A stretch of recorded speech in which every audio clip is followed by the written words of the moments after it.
sinyal keluar ini bisa ditarik aman. Nah, sinyal keluar yang tarik aman itu hanya satu kali tarik gitu ya, tidak bisa dua kali tarik.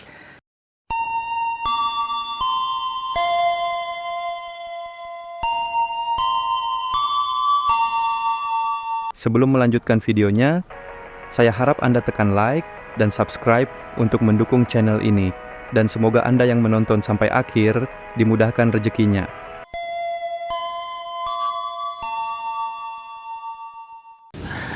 Bismillahirrahmanirrahim. Assalamualaikum warahmatullahi wabarakatuh. Jumpa lagi di channel Uned Supriyadi dalam materi hubungan blok elektromekanik. Jadi masih manual, jadi hubungan blok manual elektromekanik.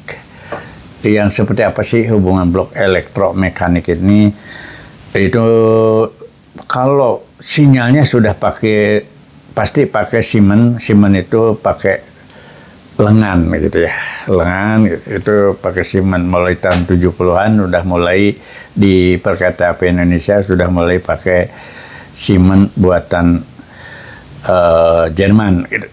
Ini ciri khasnya itu selalu dilengkapi sinyal keluar gitu. Sinyal keluar. Nah, sinyal keluar yang ada di stasiun itu bukan miliknya sebetulnya.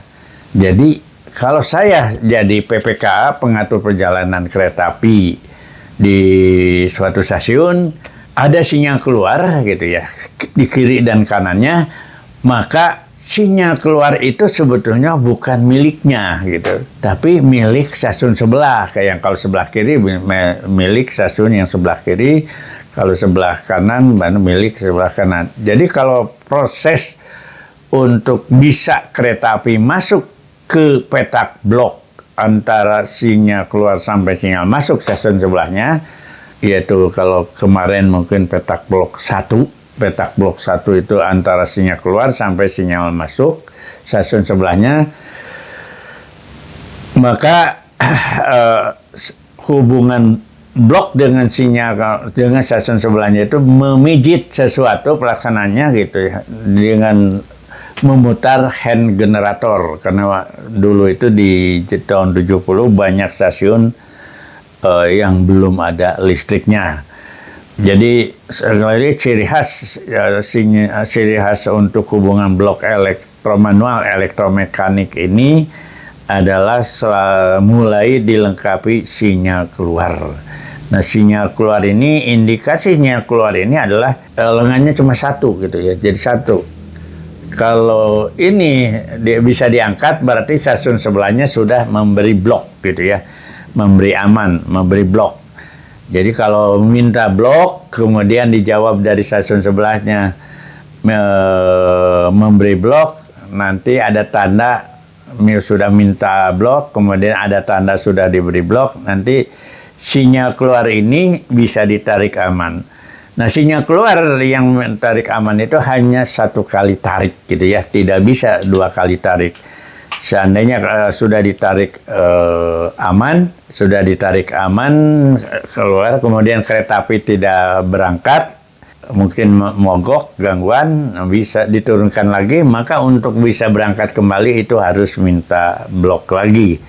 Jadi sinyal keluar ini sebetulnya sama dengan perintah berangkat. Kalau yang di hubungan blok telegraf itu adalah Semoyan 40. Sebetulnya semenjak sinyal keluar ada gitu ya di suatu stasiun, itu sama dengan perintah berangkat sebetulnya gitu ya. Tanpa Semoyan 40 juga bisa. Cuma mungkin kelemahannya sinyal keluar di sini adalah hanya satu gitu ya. Tidak tiap jalur ada sinyal keluarnya. Jadi ditaruh walaupun sinyal jalurnya ada lebih dari 2 gitu ya, 3, 4, 5 jalur K, tetap sinyal keluarnya 1 gitu ya. Bisa juga pakai sinyal keluar untuk masing-masing jalur, bisa dilengkapi juga. Seperti dulu Jakarta Kota tiap jalur ada sinyal keluarnya. Itu kemudian indikasinya keluar itu sekali lagi merupakan sama dengan perintah berangkat. Batas pemberian aman tadi adalah hanya petak blok 1. Jadi Kalau tadi sinyal keluar itu diberikan oleh stasiun sebelahnya, sebetulnya batasnya hanya sampai sinyal masuk. Nanti sinyal masuk sampai ke sinyal keluar itu oleh PPKA yang bersangkutan. Gitu. Jadi izinnya hanya sampai sinyal masuk saja. Di sini masinis dan konektor tidak lagi bertanggung jawab atas urusan persilangan. Kenapa? Karena tidak ada kekhawatiran lagi untuk tabrakan kereta api. Tidak ada. Karena tidak mungkin dua PPKA bersebelahan, dua pengatur perjalanan kereta bersebelahan tidak mungkin keliru dalam hal memberi blok, nggak mungkin, karena blok itu hanya satu arah aja. Nanti kalau sudah lengkap masuk, maka arah lawan baru bisa diberikan lagi. Jadi karena sudah sistem blok, di mana jaminan kereta api berjalan tidak akan tabrakan, itu sudah dijamin oleh posisi sinyal keluar aman. Yang memberi aman itu adalah stasiun tujuan atau stasiun sebelahnya. Sekali lagi, pada hubungan blok telegraf, masinis dan konektor adalah ikut bertanggung jawab dalam hal persilangan. Tadi yang lalu sudah dijelaskan, kalau masinis dan konektor itu di stasiun ini harus ketemu dengan suatu kereta api, diberi uang berapapun tidak akan mau berangkat. Dia maunya ada nggak PTP sih, pemberitahuan tentang pemindahan persilangan. Siapa tahu PPK itu lupa gitu ya. Maka kalau sudah diterbitkan PTP, pemberitahuan tentang pemindahan persilangan, maka dia baru berangkat. Kemudian peralatan persinyalan ini tadi sudah dijelaskan bahwa pasti pakai khusus sinyal Siemens, lengan buatan Jerman, tidak bisa mempergunakan dengan buatan Krian atau Alkmaar dan sebagainya. Ini Siemens Jerman gitu. Karena sudah satu paket dengan alat bloknya. Jadi sinyal keluar, sekali lagi, sinyal keluar selalu dikunci oleh stasiun operasi sebelahnya. Jadi suatu stasiun tidak akan bisa memberangkatkan kereta api tanpa seizin stasiun sebelahnya, yaitu dengan tanda kalau sudah memberikan izin stasiun sebelahnya, dengan menekan hand generator, maka sinyal keluar bisa ditarik aman. Kemudian peralatan blok elektromekanik itu peralatan sinyal di bawahnya, kemudian di atasnya itu ada peralatan blok yang diputar, namanya hand generator. Hand generator itu adalah putaran untuk membuat listrik, nanti dikirim ke stasiun sebelahnya. Jadi ada tombol minta blok, tombol memberi blok, ada tombol warta berangkat, kemudian ada tombol juga tanda masuk gitu. Itu peralatan bloknya. Kemudian ada lagi peralatan bloknya itu pesawat T. Pesawat T itu karena dicantolkan atau melalui kawat. Kalau dulu kan di pinggir rel itu selalu banyak kawat-kawat gitu ya.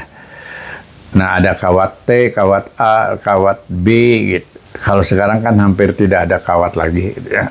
Kemudian ada telepon T. Nah, telepon juga ada telepon T, ada telepon A, ada telepon B. Nah, ini cuma memberikan bayangan. Telepon T itu hanya bisa antar dua stasiun bersebelahan aja. Antar stasiun bersebelahan. Tidak bisa menyeberang ke stasiun berikutnya. Kemudian ada lagi telepon B. Telepon B itu umpamanya dari mulai Jatinegara sampai Cikampek itu telepon B. Itu nanti tiap stasiun kalau sudah di calling semua bisa melalui telepon B. Nah, kawat T ini bisa ngirim morse melalui kawat T untuk urusan perka. Nah, kawat B itu bisa pakai telepon, bisa pakai kalau dulu mengirim telegram itu pakai, kalau cuma Jatinegara sampai Cikampek melalui kawat B, itu nanti semua stasiun on semua untuk menerima telegram gitu ya. Kemudian ada lagi kawat A. Kawat A itu satu lintas Jakarta Surabaya itu melalui kawat A bisa itu ya. Kalau ngirim telegraf untuk lintas Jakarta Surabaya sekali ketok semuanya udah bisa nerima.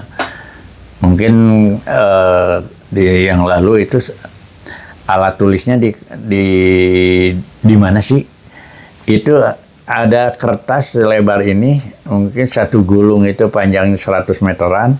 Itu kalau diketok itu tek tek tek tek tek tek jadi penstrip itu. Itu 100 meteran, jadi dibaca di lebar ini gitu ya. Kalau di ABRI itu biasanya sistemnya Morse itu pakai suara. Kalau di PT kereta api dulu di garis di kertas yang panjang kira-kira 100 meter. Di situ bisa dibaca. Kemudian itu kawat telepon udah. Jadi telepon T itu kalau sekarang mungkin telepon blok gitu. Karena hanya bisa antar dua stasiun. Jadi hanya dua stasiun. Kemudian sekarang pelaksanaannya gimana sih? Ya kalau hubungan blok telegraf, pengalaman saya itu dulu aturan mainnya 10 menit sebelum kereta api lewat itu sudah dilakukan minta aman atau minta blok. Tapi kalau yang ini saya kira tidak harus 10 menit. Yang diperkirakan kira-kira mungkin 5 menit sebelum kereta lewat itu boleh dilaksanakan blok gitu ya. Bagaimana kalau jaraknya sangat dekat, ya itu biasanya umpamanya dulu itu Jatinegara Cipinang jaraknya hanya kurang dari 2 kilo, maka kereta api belum lewat Jatinegara, maka kalau sudah ada kabar mau berangkat Jatinegara, maka Cipinang itu sudah meminta blok lagi ke arah Klender dan seterusnya gitu ya. Karena waktu tempuhnya cuma 1 menit gitu ya. Kemudian ini minta blok, kemudian memberi blok itu sama, meminta memberi warta lepas, warta masuk menggunakan hand generator, hanya dipijit, minta, kemudian memberi, kemudian ada tanda lepas, tanda masuk itu dengan memutar hand generator gitu ya. Kemudian warta masuk, apakah warta masuk nanti warta masuk itu tadi sama dengan di hubungan blok telegraf, wajib melihat tanda akhiran gitu ya, wajib melihat tanda akhiran di stasiun, kemudian mengembalikan kedudukan sinyal masuk, kemudian nanti tidak ada bahaya. Ini masalah masuk gitu ya, tanda masuk. Kapan sih tanda masuk? Tadi sudah dijelaskan melihat semboyan akhiran. Kalau melihat, boleh nggak warta masuk pada waktu kereta api melewati sinyal masuk? Karena pemberian aman itu kan hanya sampai sinyal masuk. Sebetulnya pemberian tanda masuk di lokasi sinyal masuk bisa, tapi nama pegawai gitu ya, satu petak blok. Makanya untuk pemberian warta masuk itu biasanya sudah masuk ke stasiun gitu ya, sudah masuk ke stasiun baru diberikan tanda masuk, karena di sistem blok otomatik itu petak blok 1 yaitu antara sinyal keluar sampai sinyal masuk, roda terakhir lepas itu clear, tanda masuk udah otomatis diberikan gitu ya. Nah kalau di manual ini bisa nggak seperti di sinyal blok otomatis sekarang gitu, jenis hubungan blok otomatis bisa, tapi harus tambah orang gitu ya. Jadi tanda masuk bisa diberikan, harus melihat tanda akhiran, harus pakai sebut gitu ya, tunjuk sebut gitu, supaya ingat. Tunjuk sebut itu aslinya gaya Jepang gitu ya, tunjuk sebut. Kembalikan kedudukan normal, kemudian sebetulnya sama dengan kalau sekarang blok elektromekanik yang ada di lapangan dikarenakan sekarang di stasiun itu sudah ada aliran listrik yang dari PLN, maka hampir semua sinyal yang mau menggunakan hubungan blok elektromekanik diganti dengan TBI. Apa sih TBI? Token block instrument, tokenless block instrument, tokenless block instrument. Jadi TBI itu buatan buatan PTLN. Hanya menggantikan yang tadinya diputer gitu ya, tekan puter minimal 10 kali putaran, itu digantikan dengan tombol. Tapi sistem kerjanya sama dengan hubungan blok elektromekanik ya. Mungkin kali ini untuk hubungan blok elektromekanik sama dengan kalau yang sudah ada TBI, tokenless block instrument. Sampai sini. Mungkin berikutnya adalah hubungan blok manual elektrik. Hubungan blok manual elektrik. Dan terima kasih, mudah-mudahan bermanfaat. Wassalamualaikum warahmatullahi wabarakatuh.